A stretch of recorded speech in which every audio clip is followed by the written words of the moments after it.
പ്രിയപ്പെട്ട പ്രേക്ഷകരെ, നമ്മളൊക്കെ കാണുന്നതാണ് നേപ്പാളിൽ ഇപ്പോൾ നടക്കുന്ന വലിയ പ്രതിഷേധവും പ്രക്ഷോഭങ്ങളൊക്കെയും. അപ്പോൾ വലിയ കലാപങ്ങളൊക്കെ ആയിരുന്നു. 10-20ഓളം പേർക്ക് ജീവൻ നഷ്ടപ്പെട്ട വലിയ കലാപമായിരുന്നു. ആ കലാപത്തിന് ഇനിയും അറുതി വന്നിട്ടില്ല. പക്ഷേ സർക്കാരിന്റെ പുതിയ നീക്കമാണ് ഇന്നത്തെ വലിയ വാർത്ത. നേപ്പാളിൽ ജൻസി കലാപത്തിന് പിന്നാലെ സമൂഹ മാധ്യമ വിലക്ക് സർക്കാർ നീക്കിയിരിക്കുന്നു എന്നുള്ളതാണ്.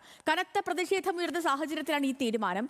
സാമൂഹ്യ മാധ്യമങ്ങൾ നിരോധിച്ചതിനെതിരെ യുവജന പ്രതിഷേധത്തിൽ 20 പേർക്ക് ജീവൻ നഷ്ടമായിരുന്നു. ആതിര സരസ്വതാണ് വിവരങ്ങളുമായി നമുക്കിപ്പം ഇന്റർനാഷണൽ ഡെസ്കിൽ നിന്ന് ചേർന്നത്. Athira, good morning.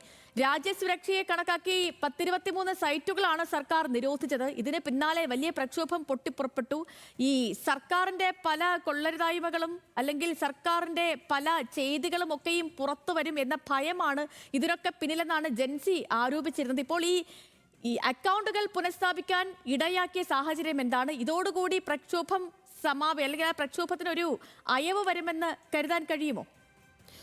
Sidhu, good morning. എന്തായാലും കനത്ത പ്രക്ഷോഭത്തിനാണ് ഇന്നലെ നേപ്പാൾ സാക്ഷിയായത്. നിലവിൽ പ്രക്ഷോഭം ആളിക്കത്തിയതോടുകൂടി സാമൂഹ്യ മാധ്യമങ്ങൾക്ക് ഏർപ്പെടുത്തിയ വിലക്ക് നീക്കിയിരിക്കുകയാണ്. ഇന്നലെ നേപ്പാൾ വിദേശകാര്യമന്ത്രി പ്രതി സുഭാഷ് ഗുരങ്ങിന്റെ നേതൃത്വത്തിൽ ഒരു അടിയന്തര ക്യാബിനറ്റ് യോഗം വിളിച്ചിരുന്നു. ആ യോഗത്തിലാണ് ഇത്തരത്തിലൊരു തീരുമാനം ഏർപ്പെടുത്തിയത്. ഫേസ്ബുക്ക്, വാട്സപ്പ് തുടങ്ങിയ 26 മാധ്യമങ്ങൾക്കായിരുന്നു നേപ്പാളിൽ വിലക്ക് ഏർപ്പെടുത്തിയിരുന്നത്. ഈ വിലക്ക് ഇന്നലെ അർദ്ധരാത്രിയോടുകൂടി നീങ്ങിയിരിക്കുകയാണ്. ക്യാബിനറ്റ് യോഗത്തിലെടുത്ത തീരുമാനത്തിലാണ് ഇത്തരമൊരു തീരുമാനം എടുത്തിരിക്കുന്നത്. എന്നാൽ ഈ സാമൂഹ്യ മാധ്യമങ്ങൾ വിലക്കിയതിൽ തനിക്കോ സർക്കാരിനോ പശ്ചാത്താപമില്ലെന്ന് പ്രതി സുഭ അറിയിച്ചു. അതുപോലെ തന്നെ യുവജനങ്ങളോട് ഇത്തരം പ്രക്ഷോഭങ്ങൾ ഇനി ആവർത്തിക്കരുതെന്നും അതിൽ നിന്ന് പിന്മാറണമെന്നുള്ളൊരു അഭ്യർത്ഥനയും അദ്ദേഹം നടത്തുന്ന ഒരു സാഹചര്യം ഉണ്ടായിരുന്നു. നിലവിൽ സാമൂഹ്യ മാധ്യമങ്ങളുടെ വിലക്ക് ഏർപ്പെടുത്തി സൈറ്റുകൾ പുനരാരംഭിച്ചിരിക്കുന്ന ഒരു സാഹചര്യമാണ്. പ്രക്ഷോഭം ഒരു ശമനം വന്നിരിക്കുന്ന ഒരു സാഹചര്യമാണ് നേപ്പാളിലുള്ളത്. ഇനി പ്രക്ഷോഭത്തിന് ഇനി ഒരു മുന്നോട്ട് പോകരുത്, അതിനൊരു ശമനം വേണമെന്നൊരു അഭ്യർത്ഥന സർക്കാർ നൽകിയ ഒരു സാഹചര്യമുണ്ട്. എന്തായാലും കനത്ത പ്രക്ഷോഭത്തിനായിരുന്നു ഇന്നലെ നേപ്പാൾ സാക്ഷിയായത്.